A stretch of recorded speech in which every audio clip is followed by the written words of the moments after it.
2025년 수요 바이블 아카데미를 제가 기도함으로써 문을 열겠습니다. 시작하겠습니다. 제가 먼저 기도하겠습니다. 하나님, 지난 3일간 우리 삶 속에 함께하여 주셔서 어딘가에 하늘을 바라보야 불러야 생각나는 하나님이 아니라 늘 우리 마음속에 계시고 우리 삶 속에 늘 함께 하셔서 우리와 동행하여 주시는 하나님 감사합니다. 그 하나님이 지금까지 여기까지도 인도하여 주시고 이곳에도 함께 계신 줄 믿습니다. 말씀 나누는 순간순간도 역사하여 주시고 또 말씀 나누고 집으로 돌아가는 발걸음 위에도 함께하여 주셔서 즐거운 귀갓길 될 수 있도록, 안전한 귀갓길 될 수 있도록 주님 인도하여 주옵소서. 오늘 말씀을 나누고자 합니다. 지난 주일 나눈 말씀이 더욱 깊어지게 하시고 마음에 다시 한번 새겨지게 하셔서 주는 우리의 평화시다라는 말씀이 참으로 우리 삶 속에서 실현되는 것을 반드시 확인하고 목도하는 우리 모두 한 주간의 삶이 될 수 있도록 도와주옵소서. 예수님의 이름으로 기도합니다. 아멘. 예. 지난주 저희가 봤던 부분이 에베소서 2장 11절부터 18절 말씀이에요. 사실 제가 이제 성탄절 전까지 계속 우리가 함께 주일마다 봤던 성경은 어디였죠? 로마서였습니다. 로마서였는데 로마서를 지금 멈추고 성탄절 또 송구영신 또 신년 예배 계속 다른 본문 보고 있고 앞으로도 4번의 본문을 다른 본문을 본 다음에 총 5개의 다른 본문을 보고 그 다음에 다시 로마서로 돌아올 생각입니다. 이유는 다 있고요. 그래서 일단 우리 11절부터 18절까지 본문은 우리가 다 읽은 것으로 또 좀 기다리고 계셨으니까 그 중에 다 읽으셨고 지난 주일에도 우리 말씀 같이 나눴으니까 성경 본문 내용은 익숙하다고 생각하고 한번 1번 보시면 제가 이거 지난 주일 설교 본문으로 선택한 거거든요. 그거는 왜냐하면 중심 주제가 화평이기 때문에 그래요. 화평은 에이레네입니다. 히브리어는 화평이 뭘까요? 평화, 화평. 샬롬이죠. 샬롬이 헬라어로 번역되면서 에이레네로 번역됐어요. 근데 이제 기본적인 개념은 같습니다. 뭐냐면 싸움이 전쟁이 없는 것이 샬롬이라면 그 전쟁이 없는 이유가 하나님에 의해서 전쟁이 없는 상태가 샬롬이라면 에이레네도 마찬가지입니다. 하나님에 의해서 적대감이 없는 거예요. 싸움이 없고 갈등이 없는 상태가 바로 에이레네 샬롬입니다.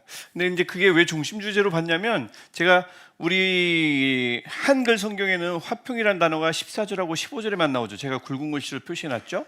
그는 우리의 화평이신지라 14절 제일 앞에 나오고 15절 제일 뒤에 화평하게 하시고 거기 나오지만 사실 17절에 나오는 평안이 2번 나옵니다. 오셔서 먼 데 있는 너에게 평안을 전하시고 가까운 데 있는 자들에게 평안을 전하셨으니 이것도 예일이네요. 그러니까 샬롬이 총 4번 나오는 본문입니다. 14절, 15절, 17절에 2번 해서 총 4번 나오는 본문이기 때문에 이 전체 11절부터 18절의 중심 주제는 화평이에요.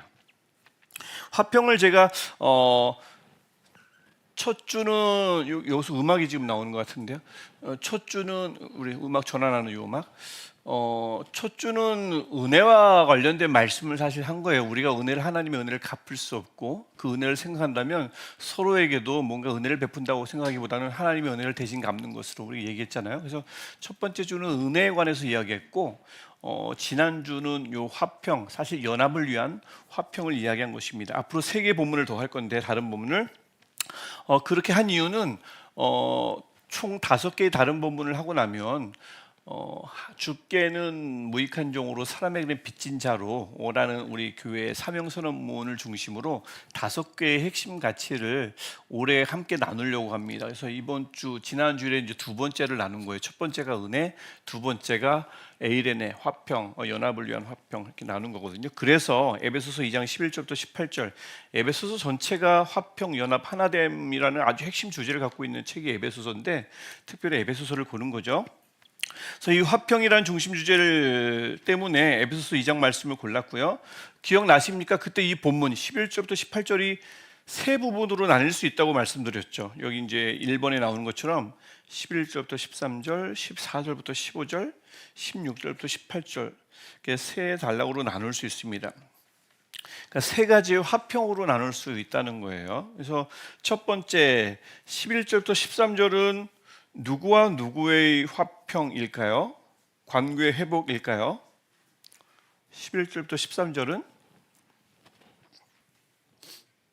여기서 말하는 너희는 누구죠? 여기 쭉 설명이 쭉 나오죠. 그러니까 하나님이 없는 자들, 약속 외에 밖에 있는 자들, 그리스도 밖에 있는 자들, 그래서 소망이 없는 자들, 그러니까 하나님과 완전히 무관한 자들, 그렇죠? 그래서 첫 번째 이 관계 회복은 하나님과, 여기 이제 하나님이라는 뜻이고요. 한 분입니다. 하나님과 사람과의 관계 회복을 향한 말씀이 11절부터 13절입니다. 그 다음에 지난번 설교 때는 말씀 안 드렸지만 그 다음에 나머지 두 개의 이 화평은 첫 번째 화평이 이루어지면서 동시에 이루어지는 화평이지 무슨 절차가 있어가지고 먼저 하나님과 사람이 먼저 화평을 이루고 그 다음에 있다가 나중에 사람과 사람의 화평이 이루어지고 그래서 둘이 이제는 이제 하나님께 함께 손잡고 갈 수 있고 이게 뭐 어떤 연대기의 순으로 가는 것이 아니라 예수께서 단번에 돌아가셨을 때 십자가에서 하나님과 우리와의 화평이 순간적으로 이루어지면서 모든 인류와의 세상을 위해서 돌아가셨으니까 그러면서 두 번째, 세 번째 14절부터 15절과 16절부터 18절에 나오는 모든 이 화평이 순간적으로 다 이루어진 겁니다. 그것을 이제 우리가 누리게 되는 거지 나중에 뭐 시간이 걸려서 이루어지는 그것을 말하는 게 아닙니다. 그래서 14절부터 15절에 나오는 두 번째 화평은 14절, 15절 우리의 화평이죠. 그건 우리 화평인데 지난 제가 주일날 말씀드렸습니다. 둘의 하나됨입니다. 여기서 말하는 둘은 일단은 기본적으로 하나님 예수님께서 이방인을 하나님과 화목하게 하셨을 때 그거는 교인들만을 위한 것이 아니라 온 세상을 위한 것이죠.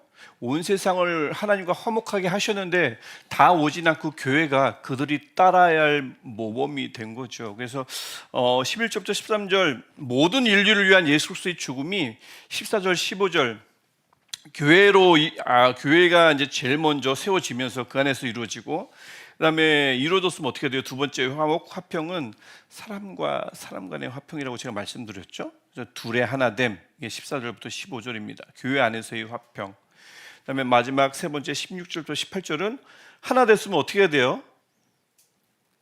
16절 이 둘을 한 몸으로 하나님과 화목하게. 18절 둘이 한 성령 안에서 아버지께 나아감. 그러니까 그림으로 그리면 두 번째는 글로 좀 요약을 하면 두 번째 14절부터 15절은 사람과 사람 간의 관계 회복이고요. 세 번째 단락은 하나님과 사람들 간의 관계 회복입니다. 그래서 쉽게 그림으로 그리면 이거예요.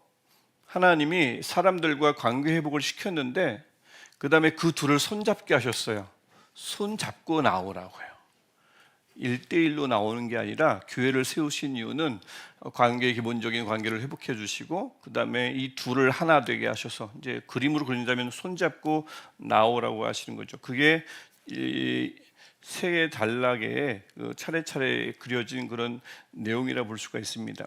그래서 이 교회의 모습은 세상에 당연히 본이 돼야 돼요. 세상에 본이 되어서 하나님과 관계 회복이 된 사람들은 사람들 간에 서로 관계 회복이 되고 하나님께 나갈 때는 관계 회복된 사람들이 하나가 돼서 나가는 거구나. 그래서 세상이 따를 만한 본을 위에서 교회를 세워주신 거고 그들이 먼저 하나님과 회복이 되고 서로가 회복이 되고 회복된 서로가 하나 돼서 하나님께 나아가는 것이죠. 그래서 그들이 이런 모습으로 나가게 되는 것 이것을 이제 화평이라고 얘기하는 건데 이번 제가 좀 전에도 여러 번 말씀을 드렸지만 그리스도께서 화평을 이룰 수 있는 방법이 세 번 언급이 됩니다. 여기 본문에 나오듯이 13절 피, 14절의 육체, 16절의 십자가 무엇을 가리킬까요? 예수 그리스도의 죽으심을 가리키시는 거죠. 희생적인 죽음을 가리키시는 거죠. 피, 육체, 십자가 세 번 언급됐지만 세 번 죽으신 건 당연히 아니고요, 그렇죠? 그리스도의 단번에 죽으심을 가리키는 겁니다. 단번에 죽으심으로써 하나님과 사람도 회복되고 사람과 사람도 회복되고 사람과 사람이 손잡고 하나님께 나아갈 수 있도록 그 길도 열어놓으신 겁니다. 그게 뭐 시간이 걸려서 하는 것이 아니라 순간적으로 단번에 죽으심으로써 이 모든 길을 다 한꺼번에 열어놓으신 게 예수 그리스도의 어마어마한 속죄, 구속 사역인 거죠. 그래서 이것이 단번에 하심과 동시에 지금까지도 유효한 거기 때문에, 그래서 우리 지난주 설교 제목이기도 했지만 14절에 제일 앞에 나오는 본문이기도 하고, 그는 우리의 화평이었다가 아니고요, 그는 우리의 화평이다입니다. 현재형이에요. 분명히 예수님의 십자가 사건은 요 에베소서를 받아들게 된 당시만 하더라도 과거고, 우리로 따지면 벌써 2000년 전에 일어난 과거 사건, 역사적 사건이잖아요. 그러면 예수께서 화평을 이루셨다, 화평이셨다라고 해야 되지만, 십자가 사건은 과거지만 단번에 모든 화해를 다 주관하기 때문에 그것은 늘 어느 시대가 찾아오든 늘 현재인 것입니다. 역사 기록으로만 남는 것이 아니라 역사적 사건일 뿐만 아니라 현재가 되는 거죠. 그래서 그는 우리의 화평이신지라. 무엇으로요? 죽음으로요. 죽음으로 화평을 이루신 다음에 그분은 계속해서 화평으로 어디든 계셔요. 그래서 교회 안에 만약에 화평이 없어요, 귀납적 추적 방법이죠. 교회 안에 화평이 없으면 이상한 거죠. 왜냐하면 예수 그리스도가 화평을 이루신 것은 역사적 사건이 아니라 현재로 계속 그 교회에 남아 있어야 되는데, 만약 교회 안에 화평, 에이레네가 없다면, 즉 적대감이 없는, 하나님에 의해서 어떤 적대감이나 갈등도 없는 하나됨, 이 교회 안에 없다면 예수 그리스도의 십자가에서의 죽음은 과거 사건에 머물고 마는 것인 거죠. 그러면 아주 치명적인 결과가 나중에 이제 18절, 16절 통해서 초래합니다. 그래서 하나님은, 예수 그리스도는 화평이시다, 현재라는 것이 굉장히 중요한 거죠. 그래서 특별히 3번으로 가면 에베소서는 교회에 보낸 편지예요. 즉 하나님을 모르는 자들에게, 불신자들에게 보낸 편지가 아니지 않습니까? 교회에 보낸 편지이기 때문에, 교회는 뭐예요? 벌써 이미 하나님과 가까워진 사이입니다. 그곳에 보낸 편지이므로 두 번째, 즉 14절 15절 이하에 나오는 두 번째 화평, 그것을 17절에는 잠깐 언급이 되는데, 먼데 있는 너희, 이방인에서 그리스도인이 된 이방인 그리스도인, 가까운 데 있는 자들, 즉 지리적으로 가까웠던 유대인들, 그래서 나중에 예수를 믿게 된 유대인 그리스도인들, 그들의 화평에 초점을 두는 겁니다. 첫 번째 화평이 아니라 두 번째 화평인 거죠. 이를 위해서 그리스도의 죽음이 무너뜨린 것이 두 가지로 언급이 됩니다. 14절 16절에 한 번, 15절에 한 번. 이 두 개 같은 것을 지목하고 있어요. 표현만 다를 뿐이지 의미는 같습니다. 그래서 첫 번째 14절 16절에 나오는 것, 원수된 것, 즉 중간에 막힌 담이었습니다. 제가 지난주에 그 담을 뭐라고, 그 둘이 누구면 어떤 담이 있다고 제가 말씀을 드렸던가요? 교회 안에 둘이 있었죠. 당시 모든 초대교회에 두 부류가 있었어요. 그럼 어쩔 수가 없어요. 유대인 그리스도인과 이방인 그리스도인들이 있어요. 사도 바울이 복음을 전할 때 항상 어디서 전했죠? 회당에서 전했습니다. 하나님을 알고 있는 회당에 가서 유대인들에게 전했습니다.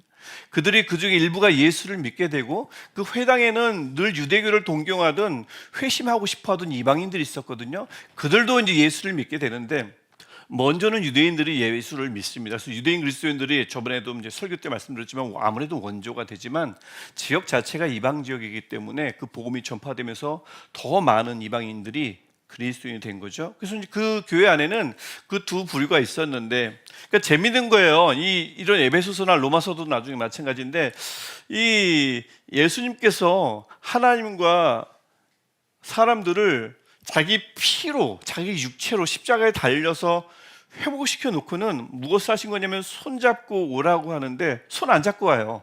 각각 따로 각계 전투합니다. 거기에 대한 그 사도 바울의 하나님이 계시를 주셨으니까, 영감을 주셨으니까 거기에 대한 하나님의 외침인 거죠. 왜 담이, 예수께서 죽음으로 허무셨는데 유대인과 이방인을 다 허무셨어요. 그럼 교회 안에는 적어도 세상이 따라할 모범이 교회니까, 밖에는 이방인과 유대인 여전히 서로 죽이려고 난리를 쳐도 교회는 그 담이 없어야 되는데, 가만히 보니까 그 담이 교회도 그대로 들어온 거예요. 그 담이 교회 밖은 있을 수 있지만 교회는 그러면 안 되는데 그 담이 있었던 겁니다.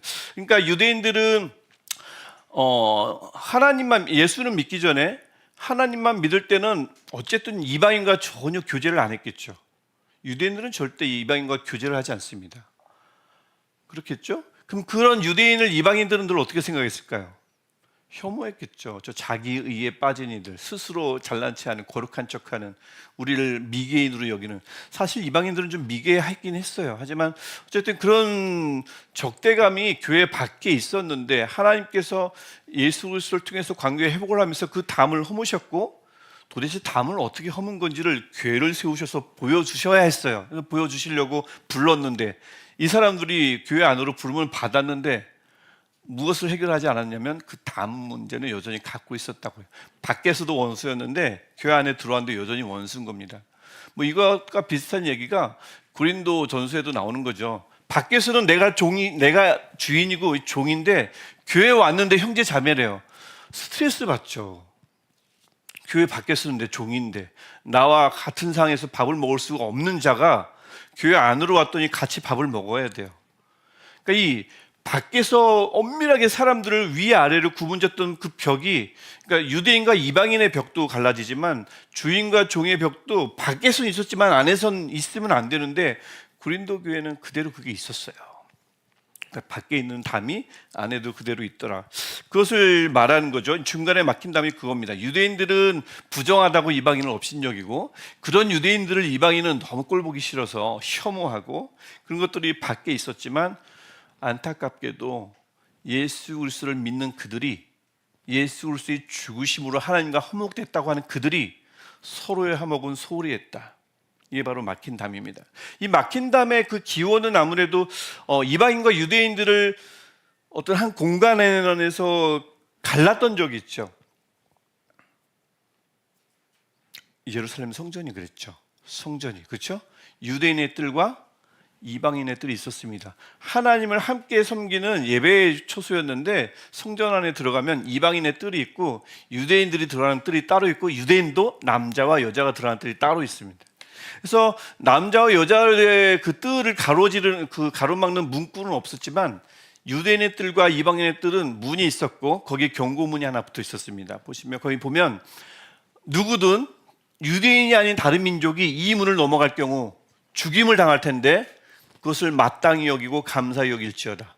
이런 경고문이 붙었어요. 넘어오면 죽는다예요. 그 죽음을 그래도 감사히 여겨라. 라고 할 정도로 그게 갈라져 있단 말이죠. 예수님 당시에 성전에 유대인과 이방인을 그렇게 갈라놨는데 그것을 예수께서 다 무너뜨려 놓으셨는데 그 담이 여전히 생겼고요. 그 똑같은 의미가 15절에 나오는 법조문으로 된 계명의 율법입니다. 여러분, 계명, 율법은 하나님의 말씀인가요? 하나님의 말씀이죠. 계명, 율법은 우리 계명도 지켜야 되고 율법을 지켜야 돼요. 근데 앞에 형용사가 붙었죠. 어떤? 법조문으로 된 계명의 율법. 하나님과 관계 회복이 일어나고 하나님의 축복을 받고 그의 말씀대로 순종했을 때 하나님의 인도하심을 받는 이 하나님의 그 말씀, 즉 그 율법이 아닌, 계명이 아닌 법조문으로 된, 예를 들면 그 기원, 이 예루살렘 성전에서 유대인들과 이방인의 뜰을 갈랐던 그런 법조문, 그건 말씀에 근거하지 않은 경고문은 아니에요. 왜냐하면 부정하지 않으려면 부정한 것을 손대면 안 됐던 게 구약 말씀이잖아요. 그러다 보니 그 부정한 것을 부정한 어떤 카테고리에 사람도 넣고, 부정하니까 사람들이 그들도 전혀 그들과 교제하거나 손대면 안 되는 것으로 생각했던 건 맞는데, 그건 이제 구약에서 말하는 정결의 방법이었지만 예수께서 십자가에서 돌아가심으로 말미암아 부정한 것을 손대지 않으면 정결한 게 아니고요. 정결해지는 방법이 바뀌었잖아요. 새롭게 변화됐잖아요. 무엇으로 정결해집니까? 지금도 마찬가지. 우리가 어떻게 죄 씻음을 받고 우리가 어떻게 정결해지죠? 예수 그리스도의 피입니다. 예수 그리스도의 보혈이에요. 이제는 문을 넘어가냐 넘어가지 않냐, 손을 대냐 손을 대지 않냐, 이 문제가 아니라 예수 그리스도의 보혈로 거룩하게 되고 죄 씻음을 받고 용서를 받고 깨끗하게 되는데, 여전히 계명의 율법 가지고 배타적인 울타리를 만들어 놓은 겁니다. 배타적인 울타리를 교회 안에, 뭐 교회 밖은 어쩔 수 없다 치고 교회 안에도 유대인 그리스도인과 이방인 그리스도인들, 훨씬 더 거룩한 유대인 그리스도인, 출신도 안 좋고 기본 바탕이 안 좋은, 밭이 안 좋은 이방인 그리스도인, 그 담이 교회 안에 있었다는 얘기죠. 그래서 이 율법을 그렇게 사용했던 겁니다. 봐라, 율법 보면 부정한 거 건들면 안 되고 손대면 안 되니 우리는 유대인 그리스도이므로 이방인 그리스도인과 교제할 수 없다라는 이런. 그래서 이 계명의 율법을 악용했을 뿐만 아니라 오해했습니다. 구약 율법은 하나님과의 관계 회복, 하나님의 백성으로 살아가는 거룩을 이루는 방법이기도 했지만 순간순간 하나님께서 말씀을 유대인에게 먼저 준 것은 너희만 거룩해라가 아니라 너희가 거룩함으로써 이방인의 빛으로 살라는 말씀이었던 거죠. 그게 그대로 이제 우리 신약 시대로 와서 우리가 세상의 빛과 소금으로 살아가야 된다는 마태복음 5장의 말씀이 그 구약과에 계속 연결되는 말씀이거든요. 하나님이 누군가를 먼저 불러주셨고 교회를 불러주셨으면 울타리를 치고 그 안에서 난리치라는 것이 아니라 그 교회가 아내가 전혀 담이 없는 새로운 공동체를 세움으로써 세상의 빛이 되라는, 세상에 막힌 담도 그들도 어떻게 담을 허물어야 되는지 모델을 교회로 보여주려고 교회를 세우신 건데 그렇지 않았던 거죠. 오히려 말씀으로, 회복을 위한 말씀으로, 담을 허물려는, 사실 구약도 마찬가지인데 담을 허물려는 말씀으로, 이방의 빛으로 살아가려는 그 말씀으로 오히려 이방인과 담을 더 세웠던 겁니다. 이게 바로 법조문으로 된 계명의 율법인 거죠. 울타리를 세워버렸어요. 그래서 4번을 보면 그 둘을 하나로 만드신 화평의 목적은 둘이 한 몸으로, 아까 제가 예로 들었던 사람과 사람이 손 잡고 한 몸을 하나로 하나가 돼서 하나님과 화목하게 하려 하심, 16절에 나오고요. 아버지께 나아감을 얻게 하려 하심, 화목하게 하려 하심이고요. 나아감을 얻게 하려 하심입니다. 누가 하려 하십니까? 누가 해요? 주님이 하시는 거죠. 그래서 하나님과 화목하게 하려고, 하나님께서 그렇게 주님께서 하시려고, 아버지께 나아감을 얻게 하려 하시려고 주님께서 그렇게 해서, 지난주 설교 때는 제가 이제 얻는 것, 하나님께 나아감은 우리가 뭐 확 잡으면 잡히고 놓으면 놓는 것이 아니라, 나아감은 하나님이 우리에게 허락하시는 선물입니다. 아무리 우리 발버둥을 쳐도 하나님이 허락하시지 않으면 우리 모든 예배는, 우리 모든 기도는 그냥 울리는 꽹과리, 외치면 쓰러지고 마는 하나의 보이스에 불과합니다. 근데 아버지께 나아감을 우리가 얻게 되면 우리 예배가, 우리가 예배자로 아버지 앞에 서게 되는 거죠. 근데 이 놀라운 이 은혜의 결과물이 무엇에 의해서 이루어지는가? 지난 주일에 설교했던 것처럼 둘이 한 몸이 되어 아버지께 나을 때 그 나아감을 얻는 거라고요. 둘이 한 몸이 돼요. 물론 제가 지난주는 이 화평이 주제이기 때문에 일단 교회가 하나님께 나아갈 때는 하나 돼서 나가야 된다는 것을 강조했죠. 그럼 1대1의 관계는 전혀 그게 아니고요. 이 교회의 하나됨을 강조하기 위해서 교회가 하나님께 나갈 때는, 이 전제를 제가 분명히 달았어요. 교회가 하나님께 함께 나갈 때는 반드시 그 안에 연합이 있어야 된다, 화평이 있어야 된다, 이런 것을 강조하기 위해서 둘이 한 몸으로 나아가지 않으면 하나님께 나아감을 얻지 못할 것이다 라고 제가 말씀을 드렸습니다. 적어도 교회가 함께 예배하며 나갈 때는 반드시 하나 되어야 되는 거죠. 이 일을 위해서 18절 보시면 보다 구체적인 그 은혜의 결과물을 말씀하고 있는 구절의 18절이죠. 그로 말미암아, 예수 그리스도입니다. 예수 그리스도로 말미암아 우리들이 누구 안에서요? 한 성령 안에서. 지난주도 제가 삼위일체라는 말씀을 잠깐 언급했지만 우리 둘이 한 몸이 돼서 하나님께 나아가는데 예수 그리스도로 말미암아 한 성령 안에서 한 아버지께, 그래서 아버지와 성령과 예수 그리스도가 우리가 그 하나님께 나아가는 데서 다 밀접하게 연관이 되어 있을 정도로 하나님이 굉장히 집중하고 있는 사역 중에 하나가 교회가 하나가 돼서 아버지께 나아감을 얻는 일이거든요. 이를 위해서 예수 그리스도도 반드시 필요하고 그 성령 안에서의 성령의 역사가 굉장히 중요함을 볼 수가 있습니다. 그래서 이제 이렇게 내용이 그렇게 나눠지고요. 정리 및 나눔이 있는데 제가 아까 초반에 말씀드렸듯이 그는 우리의 화평이신지라, 현재형이죠. 화평이실 것이다도 아니고요, 화평이셨다도 아닙니다. 즉 이 옛 업적을 가리키는 과거형도 아니고요, 앞으로 이루어야 할 미래형도 아니라 영원히 지속되는 개념의 현재형입니다. 그는 우리의 화평이에요. 그래서 이게 현재형이라는 말은 굉장히 중요한 겁니다. 우리가 모인 모든 공동체 안에 주님이 지금 이 시간에 이곳에서도 화평이십니까? 우리를 하나 되게 하시는 분이 지금 이곳에 계신 겁니까? 계실 겁니까? 계셨습니까? 계십니다. 계십니다. 늘 계셔야 합니다. 계실 것입니다 하면 지금 우리의 정체성이 애매한 거고요. 계셨었습니다 하면은 그것도 우리는 이상한 거예요. 이상한 집단이 돼버리고 마는 거죠. 주님은 우리의 화평이십니다. 지금도. 그래서 그 화평을 지금도 화평으로 계시는 이 주님이 그것을 어떻게 이루셨냐면 단번에, 이건 과거형이죠. 단번에 이루셨는데 그리스도의 죽음, 즉 피, 육체, 십자가로에서 죽으심으로써 이루셨죠. 그래서 지난주 제가 설교 때도 분명히 언급을 드렸습니다. 우리는 화평을 우리가 만들어내거나 창조해내는 그런 공동체가 아니고요. 우리는 그런 존재가 아니에요. 주님이 이루신 화평을 유지하는 것입니다. 뭐 나중에 또 에베소서 다른 부분도 보겠지만 하나됨은 주님이 성령 안에서 만드신 거고요. 우리는 그것을 힘써서 유지할 의무가 있는 거지 우리가 무슨 연합을 만들어내는 것은 아니에요. 그래서 우리는 화평을 만들어내는 존재가 아니라 그 주님이 만들어주신 화평을 힘써 유지하는 존재입니다. 그럴 때 16절 우리가 하나님과 화목하고요. 18절 우리가 하나님께 나아감을 얻습니다. 이게 그 16절과 18절의 목적이 우리에게 은혜로 부어질 것입니다. 그래서 지난 주일날 제가 말씀드렸죠. 하나님께 나아감을 우리가 허락받고 하나님께 나아가면, 그래서 하나님께 나아갔어요. 허락해 주셨어. 그럼 하나님은 뭐 하실까요? 허락하신 하나님이 잘 나왔네, 허락했더니 잘 나오는구나 하고 마실 분이 아니잖아요. 하나님께 나아감을 얻은 이들이 하나님께 나아갈 때 하나님은 반드시 나아감을 허락한 그 이유를, 그 목적을 나온 이들에게 분명히 이루어 주실 줄 믿습니다. 그냥 나왔으니 됐어, 그냥 돌아가, 이런 분이 아니시므로.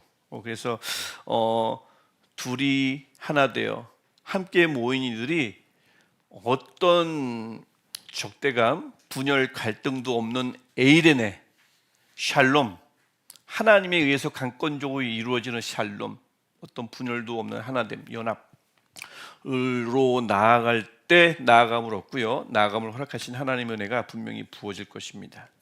그래서 1번 문제 질문인데, 지난주 우리 사회에 막힌다면 무엇인지 생각해 보세요. 그래서 제가 지난주 하나의 예로 든 거죠. 우리 교회의 역사, 아주 특별한 역사상 제가 이런 담이 있다고 말씀드렸죠. 저는 이제 그 얘기를 하면서도 조금 약간 불안하더라고요. 왜냐하면 영상이 이게 공개가 되기 때문에 한 특정 교회를 언급한다는 것 자체가, 요즘 뭐 설교를 하더라도 이게 나중에 영상으로 뜨면 어떡하지? 늘 그것을 항상 좀 고민을 하게 돼요. 이게 코로나 이후로 유튜브가 너무 중요해지면서 나중을 자꾸 생각하게 되는데, 어쨌든 우리 교회의 출발이 워낙 독특하다 보니까 그런 담이 저는 분명히 봤어요. 담이 지금은 어떤가요? 앞으로 계속 지워져야 할 담 맞죠? 초반에 작년에 1년 차는 편의상 그분이 어떤 분이셔? 거기서 오신 분이야. 어떤 분이셔? 여기서 오신 분이야. 이렇게 편의상 그렇게 호칭을 그렇게 부를 수는 있었는데, 올해는 일단은 그런 여러 가지 선입견이나 아니면 우리 호적이나 신앙적 호적이나 그런 것들은 좀 반드시 파야 한다. 호적은 파야 한다라고 제가 지난주에 말씀드렸는데, 그런데 우리 안에 담이 설마 그것뿐일까요? 여러분 여기 지금 계신 분들 서로 다 아무 문제 없이 다 화목하십니까?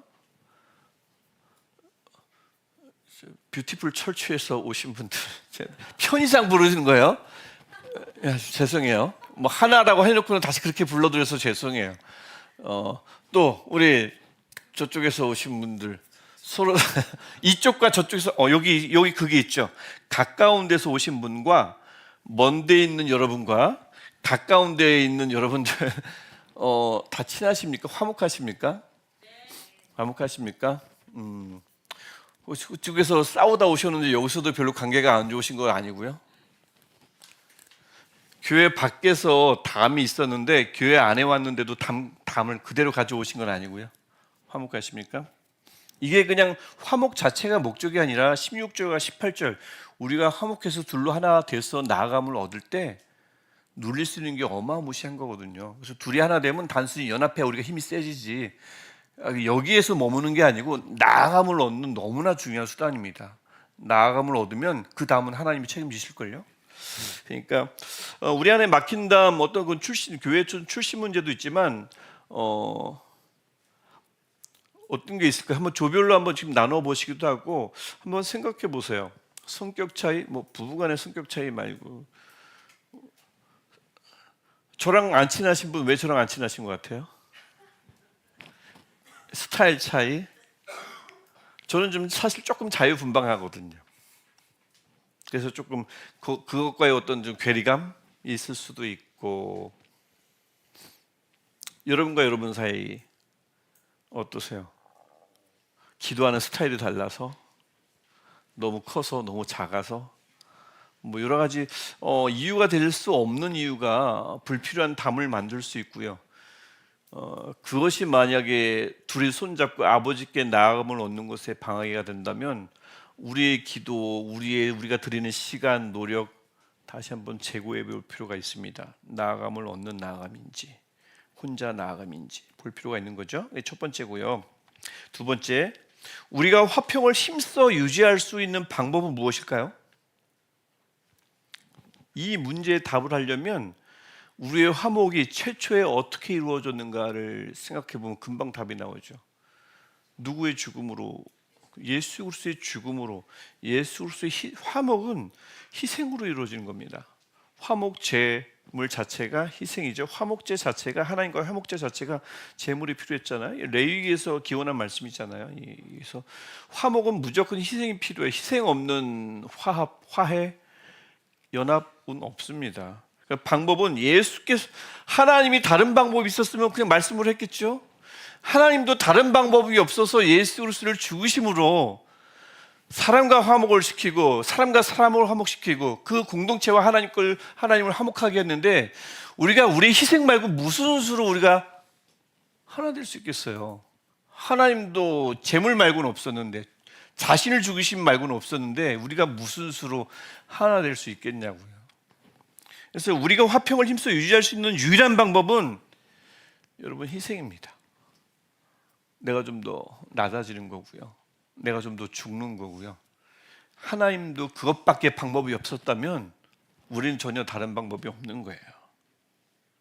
그래서 이와 관련하여 교회에 걸린 십자가는 어떤 역할을 해야 할까요? 어제 우리 지방이 목사님들이 이 십자가를 처음 본 분들이 많아가지고 막 사진 찍어가고 이거 뭐냐, 나 처음 본 십자가다, 막 저거는 여기서 승리를 뜻하고요. 막 또 제가 또 신나게 설명 들었는데, 힘써 유지할 수 있는 방법은 무엇일까요? 이와 관련하여 교회에 걸린 십자가는 어떤 역할을 해야 할까요? 일단은 하나의 예술 작품이기도 하잖아요. 감상할 수 있죠. 어제 많이들 감상하시더라고요. 한참 어제 간식도 맛있었지만 고급지고 십자가 한참 보고 가셨어요. 의자도 왜 이렇게 의자가 색깔이 예쁘지? 그래서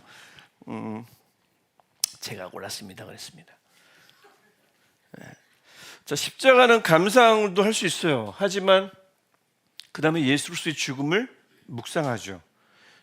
그것이 왜 그리스도의 우리 기독교의 상징이 됐습니까? 저걸 볼 때마다 나를 위해서 돌아가신, 내 죄를 위해서 대신 죽으신 예수 그리스도의 대속적 구속적 죽음을 생각나게 하잖아요. 그것을 묵상하게 하잖아요. 근데 여기서 멈추면 될까요? 예수께서 십자가 이야기를 하실 때 뒤에 하나 더 붙이죠. 우리는 누구의 십자가를 지고 갑니까? 또 우리는 우리 십자가를 지고 갑니다. 그래서 십자가를 볼 때 예술 작품이면 감상하고요. 예수 그리스도의 죽음이니까 묵상하고요. 그러면 마지막 세 번째, 지기. 십자가 지기가 남아있죠. 무엇을 위해서요? 화평을 힘써 유지하기 위해서.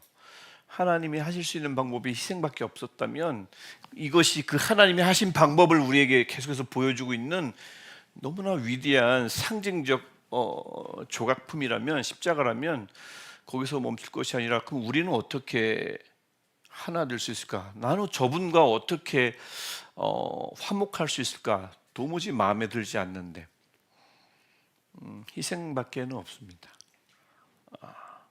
그래서 그렇게 해서 십자가 잘 안 되겠다 싶으면 이거 한 번 더 보시고, 감상하시고 묵상하시고 이걸 내가 어떻게 하실 것인가, 이것을 생각해낸다면 우리 안에 둘로 하나됨이 있을 거고요. 둘로 하나됨이 있어서 아버지 앞에 늘 예비하면 아버지께 나아감을 얻을 줄 믿습니다. 이 시간도 그런 하나님께 나아감을 얻는 시간이 될 줄 믿습니다. 그래서 그렇게 나아가면 저는 분명히 믿어요. 나아감을 허락하신 분이 반복되지만 분명히 주실 게 있을 겁니다. 허락하셨으니까. 그래서 이런 둘로 하나 되어 나가는 하나님께 나아감이 우리 안에 그치지 않아서 나아갈 때마다 예배로 나가고 매일 새벽 때마다 기도로 나가고 오늘처럼 수요 바이블 아카데미처럼 말씀을 다시 한번 회고해 보면서 나아갈 때 참으로 하나님께 나아감을 얻는 늘 모든 귀한 시간이 되기를 주님의 이름으로 축복합니다. 이제 기도하겠습니다.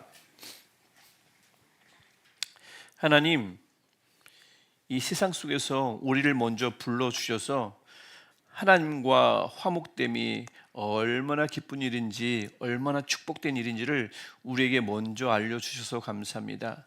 우리를 그렇게 교회 삼아주시니 감사합니다. 하나님께서 우리를 묶어주셨으니 우리 아버지께 예배하며 나아갈 때, 찬양하며 나아갈 때, 기도하며 나아갈 때에 교회로 묶어주셨으니 둘이 하나 되어 나아가게 없어서, 둘이 하나 되어 나아갈 때 하나님으로부터 나아감을 얻는 축복이 우리 안에 있게 하셔서 나아가게 하신 하나님이 무엇을 우리에게 어떤 은혜를 베푸시는지 우리가 늘 보게 하시고 누리게 하시고 그로 말미암아 감사가 넘치는 우리들이 되게 하여 주옵소서. 하나님, 교회로 하여금 세상의 본이 되게끔 하신 하나님, 회복의 본이 되게 하시고 둘이 하나됨의 본이 되게 하신 하나님, 하나님 감사합니다. 우리가 참으로 이 세상의 본이 되게 하셔서 현재 하나님, 우리나라가 특별히 화평이 필요합니다. 화목이 필요하고 회복이 필요하며 화해가 필요합니다.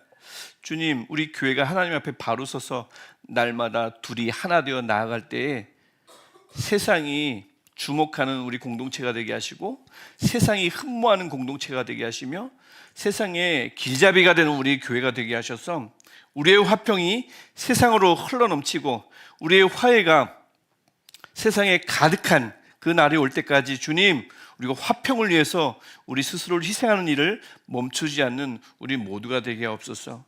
하나님, 우리 힘 없지만 주 예수 그리스도의 힘을 힘입어 우리가 하나 되며 화평을 이루는 것을 이루어 주신 것을 유지할 때에 이 나라의 빠른 회복에, 우리 이 나라의 빠른 화해 회복에 일조하는 귀한 복이 우리 시냇가의 슬라무 교회에 있게 하옵소서. 하나님, 우리 소도에 말씀드렸던 것처럼 기도했던 것처럼 주님 이 시간 함께 해주셔서 감사합니다. 함께 나눌 때도 주님 역사하여 주시고 돌아가는 발걸음도 하나님 눈동자처럼 보아여 주옵소서. 예수님의 이름으로 기도합니다. 아멘. 이제 조별로 막힌 다음 무엇인지 한번 생각해 보시고 질문들 다시 한번 조별로 구체적으로 개인적으로 한번 나눠 보시죠.